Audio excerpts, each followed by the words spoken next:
వ్యవహారంలో సీఎం మందలించిన మంత్రి సంజారాణి తీరు మారట్లేదు. పిఏ సతీష్ను దూరం పెట్టాలని చెప్పినా వెనకేసుకొస్తున్నారు. బాధితురాలు ఫిర్యాదుపై విచారణ ఆలస్యం చేస్తున్నారు. సాక్షి మీడియాపై సతీష్ ఇచ్చిన ఫిర్యాదుపై మాత్రం విచారణ చేస్తున్నారు.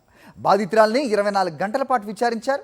పిఏ సతీష్ మంత్రి కుమారుడి చాటింగ్లు పోలీసులకు అప్పగించారు. ఆధారాలు ఇచ్చినా దోషులను నిర్ధారించలేని స్థితిలో పోలీసులు ఉన్నారు. పోలీసు విచారణను పిన్ టు పిన్ గైడ్ చేస్తున్నారు మంత్రి సంజారాణి. సార్, మా కరెస్పాండెంట్ యుగంధర్తో మాట్లాడదాం ఇదే అంశంపై. యుగంధర్, చెప్పండి. సో సీఎం మందలించారు అనే వార్తలు వస్తున్న నేపథ్యం చూస్తున్నాం. అది వాస్తవంగా తెలియదు, కానీ మొత్తానికి మంత్రి గారు మాత్రం అసలు వినని సిచ్యువేషన్ కనిపిస్తోంది. పిఏనే వెనకేసుకొస్తున్న పరిస్థితి. అదిగాక విచారణని ఆమె ఆ దగ్గరుండి మరి గైడ్ చేస్తున్నట్టుగా కూడా చూస్తున్నాం. ఏం జరుగుతుంది అక్కడ అప్డేట్ చెప్పండి. అసలు ఆ బాధితురాలకి న్యాయం జరిగే అవకాశం ఉందా? హరి, ఈ కేసు మొత్తంగా తీసుకున్నట్టయితే గుమ్మడి సంజారాన్ని తీవ్రంగా ప్రభావం చేస్తున్నారు అని అనిపిస్తుంది.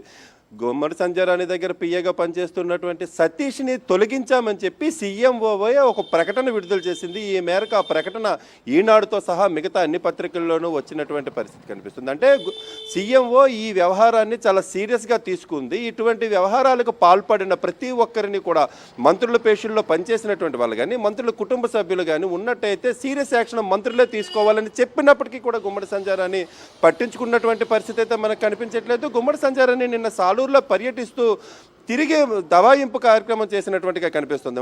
ఎవరైతే పిఏ సతీష్ ఉన్నాడో సతీషే ఆమె కార్యక్రమాలన్నీ కూడాను మానిటరింగ్ చేసినట్టుగా మనకు కొందరు చెప్తున్నటువంటి పరిస్థితి ఉంది.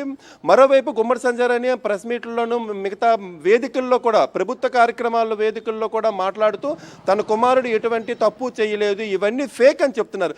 వాస్తవానికి ఫేక్ అని చెప్పాలంటే పోలీసులు నిర్ధారణ చేయాలి. బాధితురాల దగ్గర నుంచి ఫోన్ తీసుకున్నారు. బాధితురాలు సెల్ ఫోన్లో ఉన్నటువంటి వీడియోలు, వాట్సాప్ చాటింగ్లు తీసుకున్నారు. పిఏ సతీష్ చేసినటువంటి లైంగిక వేధింపులకు తాలూకు ఆధారాలు తీసుకున్నారు. మంత్రి కుమారుడు చేసినటువంటి చాటింగ్ ఆధారాలు కూడా తీసుకున్నారు.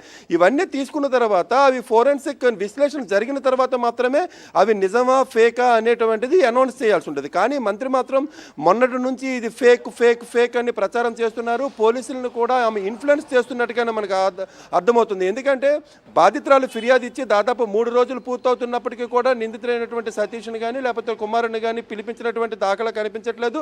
వాళ్ళ తాలకు సెల్ ఫోన్లు తీసుకున్నటువంటి పరిస్థితి కనిపించలేదు. కానీ సాక్షి మీడియాకి మాత్రం ఇమీడియట్గా నోటీస్ ఇచ్చి మీ దగ్గర ఉన్నటువంటి ఆధారాలు ఇవ్వాలి అని చెప్పేసి 94 BNS అనే నోటీస్ని ఇవ్వడం జరిగింది. మొత్తంగా తీసుకున్నట్టయితే వాళ్ళు మంత్రి తన పిఏని కుమారుడిని వెనకేసుకొస్తున్నారు తప్పితే ఈ కేసులో వేరే వాళ్ళని ఎవరినైనా ఇరికించే ప్రయత్నం చేస్తున్నట్టుగానే మనకు అర్థమవుతుంది. Hari, all right Yugandhar, thanks for the inputs.